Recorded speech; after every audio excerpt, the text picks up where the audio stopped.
Buenas noches, soy Raimundo Tenorio y me da mucho gusto darle la bienvenida a Cuentas Claras y compartirle el análisis de lo que acontece en el mundo de la economía, las finanzas, las bolsas y los mercados. Como siempre, le compartimos nuestras redes sociales de la Agencia Mexiquense de Noticias para que nos siga en Facebook y en Twitter, @MX Noticias y @Raimundo Tenorio, y ahora también en Threads e Instagram.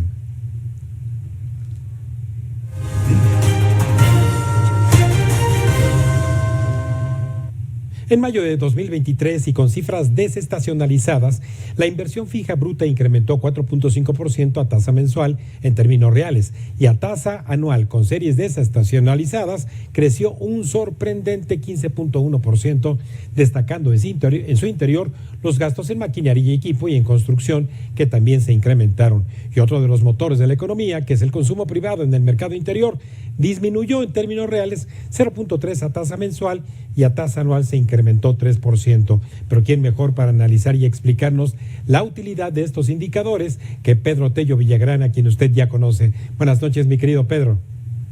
Raimundo, buenas noches, gracias por el favor de la invitación. Te agradezco muchísimo, Pedro, porque es altamente significativo no solamente ver estos datos en el caso de la inversión fija bruta, que regresa a niveles pues lejanos todavía del junio del 2018. Sí, en efecto, los datos que se dieron a conocer por parte del INEGI sobre el crecimiento de la inversión productiva durante el mes de mayo son datos que permiten avanzar en tres direcciones simultáneamente. La primera y la más importante es que por primera vez la inversión productiva ya alcanzó un nivel que supera el que tenía antes de la pandemia.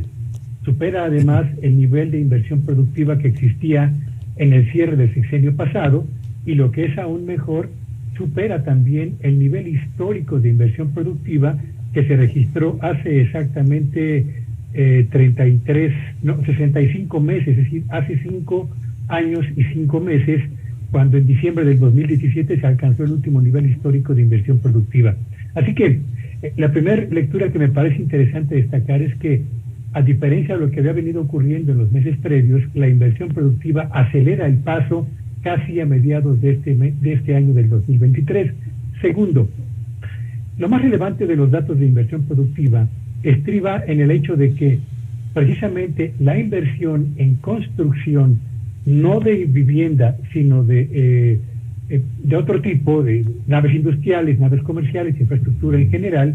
fue la que aportó el mayor empuje al crecimiento de la inversión durante el pasado mes de mayo. Y esto lo que refleja, Raimundo Auditorio, son dos cosas. Primero,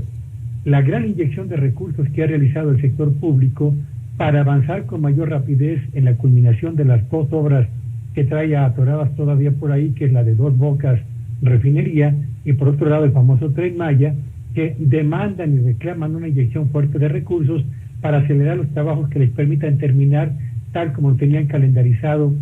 en este año y arrancar al mismo tiempo operaciones. Pero además de la inversión pública, que ha sido extraordinaria particularmente en los últimos meses, habría que destacar también el arribo de un importante flujo de inversión privada, particularmente de empresas nacional o que están ubicadas en México, pero que son de origen extranjero, en la industria automotriz, en la industria electrónica y por supuesto lo que se conoce como el famoso nearshoring, que ha atraído capitales de manera importante a nuestro país, induciendo un impulso más que importante en la construcción de naves industriales o en la adecuación de parques industriales que esperan el arribo de empresas procedentes del extranjero para convertirse en proveedoras de la industria fundamentalmente de América del Norte. Y en tercer lugar, yo diría que en la medida en la que el dólar se ha abaratado respecto al peso, esto ha permitido que una importante cantidad de empresas grandes, medianas y pequeñas encuentren el ambiente propicio para poder importar la maquinaria y el equipo que le permita renovar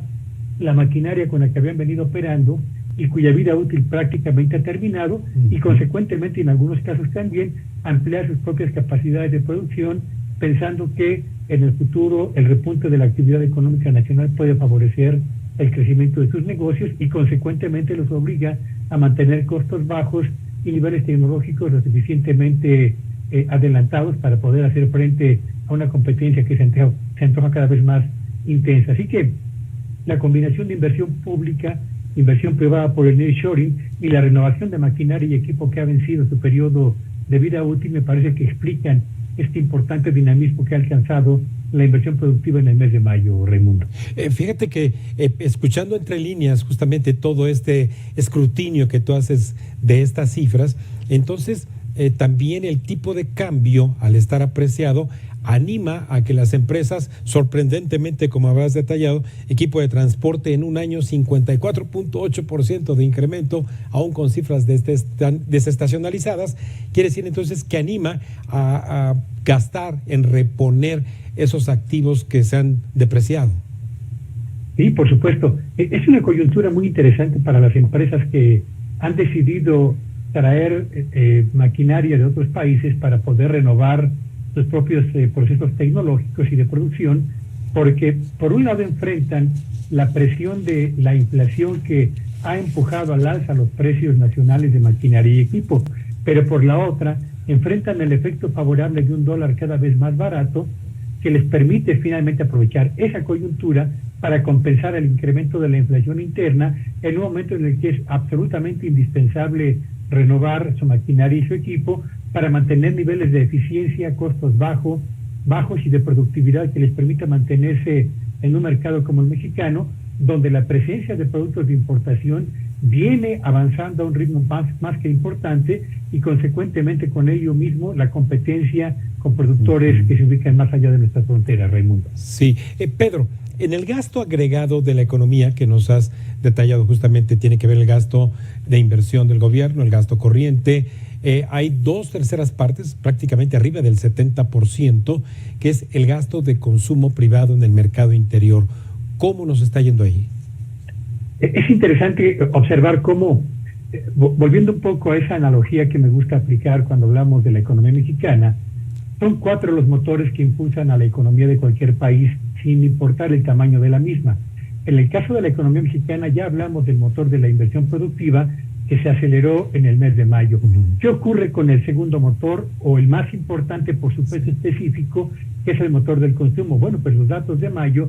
nos ofrecen, yo diría, noticias agridulces. Por una parte, en el comparativo contra el nivel de consumo que se reportó en el mes de abril, en mayo retrocedió el consumo privado de bienes y servicios nacionales y extranjeros que tuvo lugar en el propio territorio nacional. Sin embargo, en el comparativo anual, mayo del 2023 contra el nivel de mayo del año 2022, se reportó un crecimiento en el consumo. Pero lo que es importante señalar es que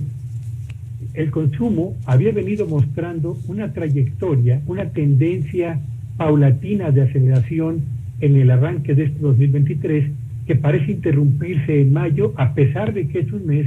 en el que estacionalmente aumenta la compra de productos por 2 motivos que tienen que ver con el calendario nacional. El 10 de mayo, Día de las Madres, y el 15 de mayo, el día del Maestro. Así que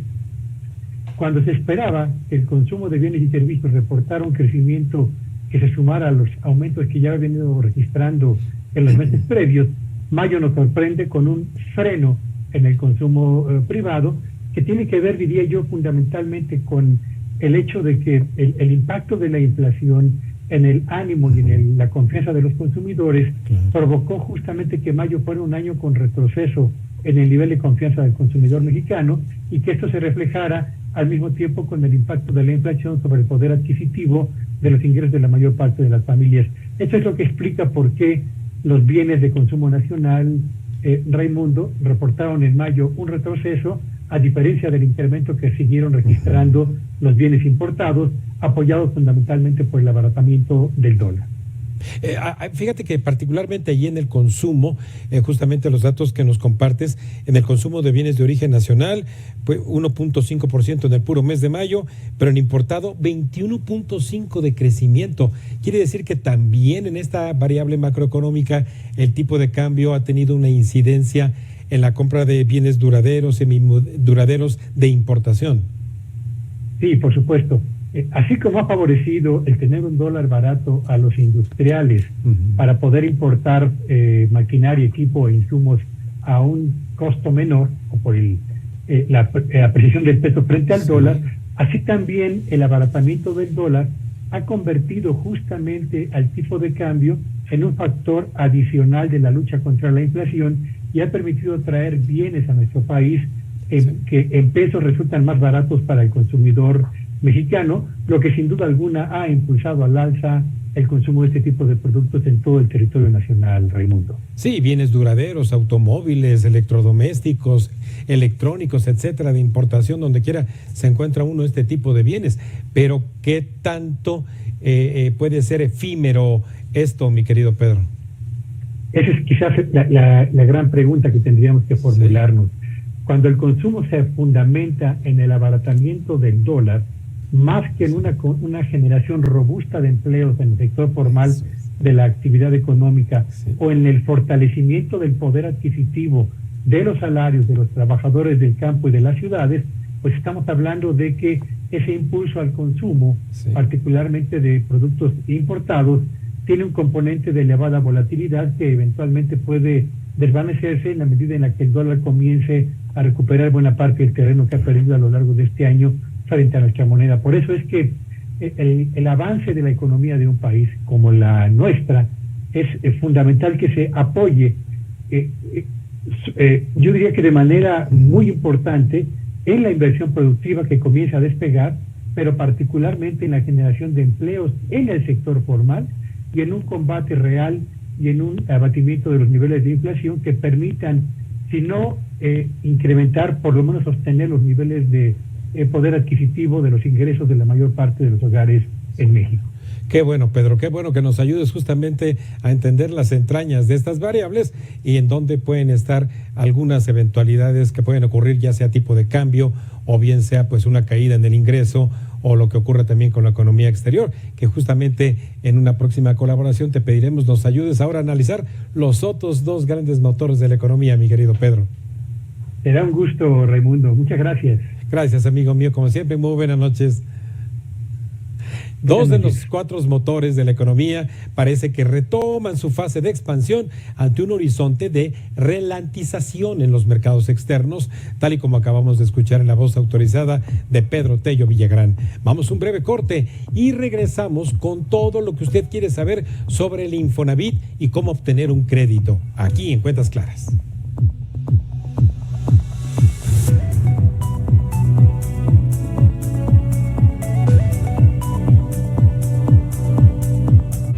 Estás viendo Cuentas Claras con Raimundo Tenorio.